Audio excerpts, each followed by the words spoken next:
If you're a first home buyer in today's market, you've likely seen the homes near you go from around $400,000 to $600,000 not that long ago to now being worth upwards of $1 million. This is the unfortunate reality of most parts of Australia right now, and in some pockets of southeast Queensland, places that were going for 300 grand a few years back have pushed all the way up towards $1 million, more than tripling in value over the recent years. So if you're a first home buyer and it feels like every time you save a little bit more, the market is just growing ahead of you, you're not alone. This is the single most common frustration I hear every single week. My name's Nick. I'm a mortgage broker here in Brisbane, and getting people into their first home, especially when it feels impossible, is a huge part of what we do. So today I want to walk you through the real strategies my clients are actually using right now to break into the market. Let's start with why it's gotten so hard for first home buyers. The floor for property prices has lifted dramatically over the last 5 years or so. A surge in demand, combined with building costs that keep climbing, has pushed entry-level prices to a point that locks out a lot of good, hard-working people. Not because they're bad with money, but because the market has shifted under their feet. And it tends to show up in two specific ways. The first is a deposit. Saving 5 or 10 or 20% of a number that keeps growing can feel impossible. The second is borrowing capacity. That's just the amount the lender will actually let you borrow.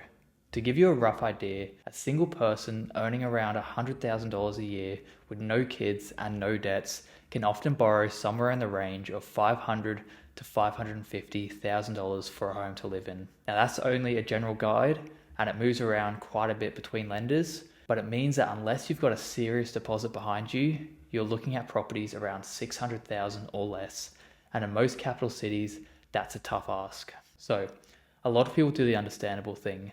They keep renting because the only places they can afford to buy are a long way from work or just somewhere they don't actually want to live. And let's be honest, those cheaper areas are often cheap for a reason. We'll start with if your problem is the deposit, because for most first home buyers, the deposit is the first wall they hit. Option 1 is the 5% deposit scheme. You've probably heard this one. It's a government-backed scheme that lets eligible first home buyers get in with just a 5% deposit and avoid lender's mortgage insurance. In case you're unaware, lender's mortgage insurance, or LMI for short, is a cost the lender charges you when your deposit is under 20%. The catch most people don't realize is that it protects the lender and not you, and it can run into the tens of thousands of dollars, so being able to avoid it can make a massive difference. A few things that you need to know about the scheme: you'll still need that 5% saved, plus your purchase costs such as stamp duty, conveyancing, building and pest, and any other relevant costs. This scheme is for owner-occupiers only, so you do have to live in the property. There are no income caps anymore, but there are property price caps that vary depending on where you're buying. It's designed for first home buyers or for people who haven't owned property in 10 years or more. And there's also a related scheme, a 2% deposit option under the family home guarantee, aimed at eligible single parents with similar rules. Option number 2 is just paying the LMI or using an LMI waiver. This one often surprises people. Some buyers actually choose to put down around 10% and just pay the LMI cost to get into the market sooner. If the market's still growing, the capital growth you capture by getting in a year or two earlier can quickly outweigh the cost of that LMI. And if you refinance down to an 80% loan within a short window, you may even be eligible for a partial LMI refund down the track. On top of that, there are LMI waivers for certain professionals, which means some buyers avoid LMI altogether, even without a 20% deposit. This usually applies to people in specific fields. Think doctors, dentists, lawyers, accountants, and a handful of others, and it just depends on both the lender and your profession.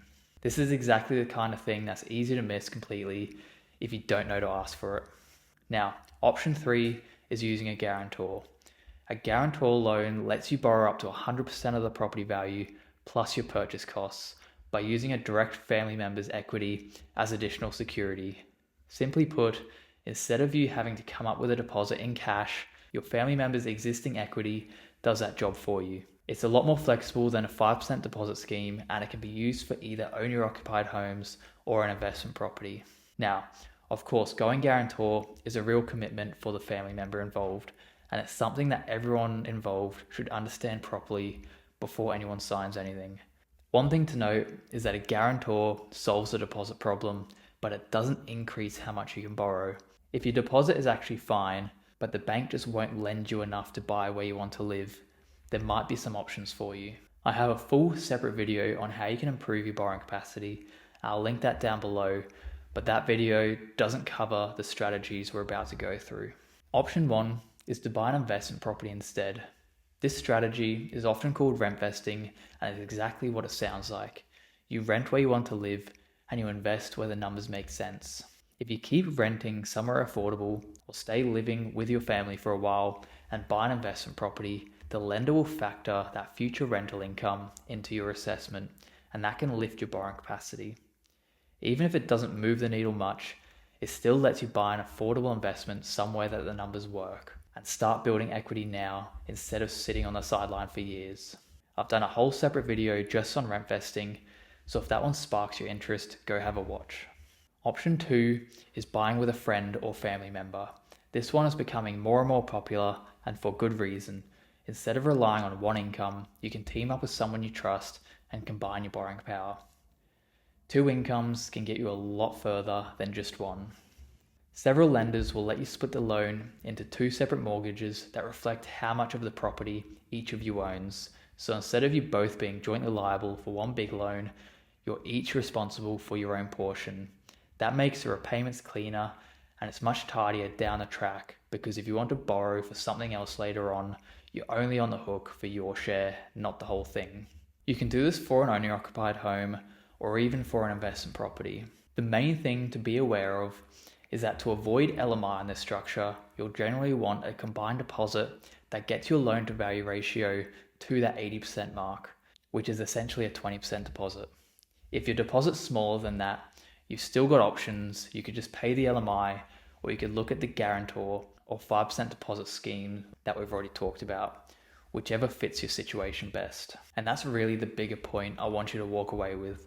None of these options live in isolation. The real skill is stacking the right strategies together for your specific situation. When one lender or one path says no, there's very often another way through that nobody's shown you yet. That's especially true if your income is a bit more complex, such as being self-employed, where the standard textbook answers don't always apply.